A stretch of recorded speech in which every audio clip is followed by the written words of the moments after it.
প্রিয় বন্ধুরা, স্বাগতম তোমাদের ঘুম ঘুম গল্পবন্ধু চ্যানেলে। চলো শুনি আজকের মিষ্টি ঘুম পাড়ানি গল্প। গল্পের নাম তারাদের দেশে ভ্রমণ।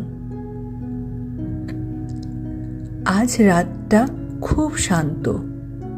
জানালার বাইরে হালকা ঠান্ডা বাতাস বইছে, আর আকাশ ভরা অসংখ্য তারা ঝিলমিল করছে।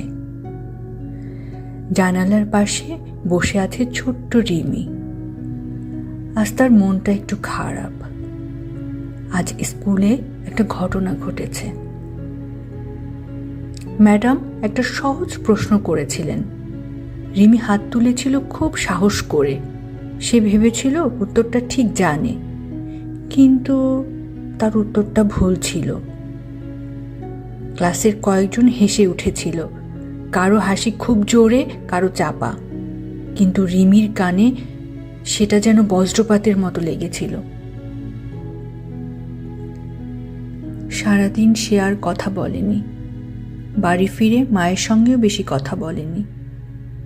এখন সে আকাশের দিকে তাকিয়ে ফিসফিস করে বলল, আমি কি সত্যি এত খারাপ ছাত্রী? তার গলাটা একটু কেঁপে উঠল। ঠিক তখনই একটা তারা হঠাৎ অন্যগুলোর চেয়ে একটু বেশি উজ্জ্বল হয়ে উঠল।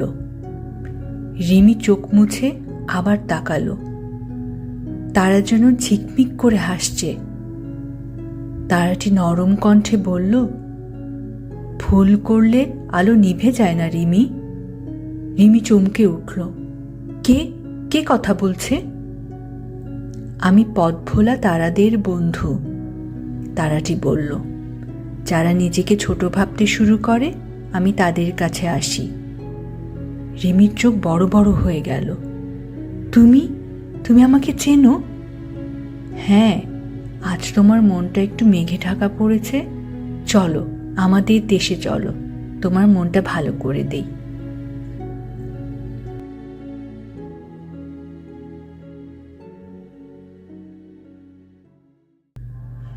হঠাৎ জানালার আলোটা নরম সাদা হয়ে গেল।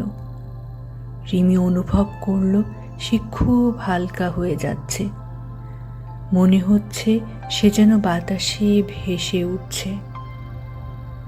এক মুহূর্তে সে নিজেকে দেখতে পেল আকাশের ওপরে।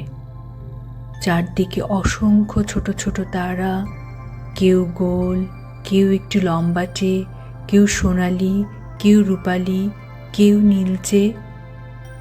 সবাই আলো দিচ্ছে। কিন্তু আশ্চর্য ব্যাপার, এখানে কেউ বড় নয়, কেউ ছোট নয়, সবাই নিজ নিজ আলোয় উজ্জ্বল। একটি ছোট্ট তারা লাজুকভাবে কাছে এলো। সে বলল, আমি একদিন ভুল দিক দিয়ে ঘুরছিলাম। ভাবছিলাম আমি বুঝি আর আলো দিতে পারবো না।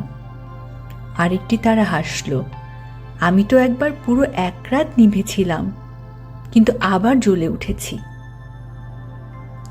তৃতীয় একটি তারা বলল, আমরা সবাই একদিন না একদিন একটা ভুল করেছি।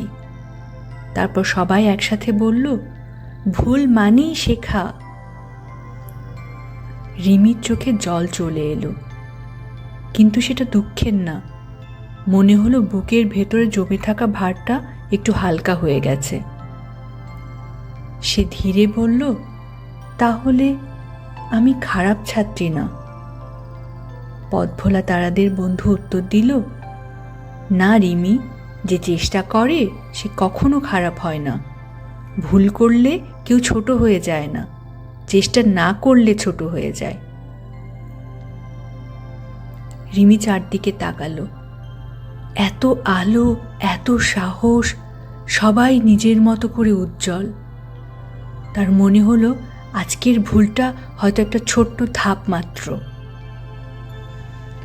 হঠাৎ সে অনুভব করল কেউ যেন তার কপালে নরম করে হাত রাখল। সব আলো ধীরে ধীরে মিলিয়ে গেল। সে আবার নিজের বিছানায়। জানালার বাইরে আকাশ এখনো ভরা তারা, কিন্তু এখন তার মনে হচ্ছে এগুলো শুধু আলো না, এগুলো সাহস। রিমি চোখ বন্ধ করে মৃদু হেসে বলল, আমি আবার চেষ্টা করব। আজকের গল্প তাহলে এখানেই শেষ। এখন চোখ বোঝো বন্ধু, সুন্দর স্বপ্ন দেখো। শুভরাত্রি।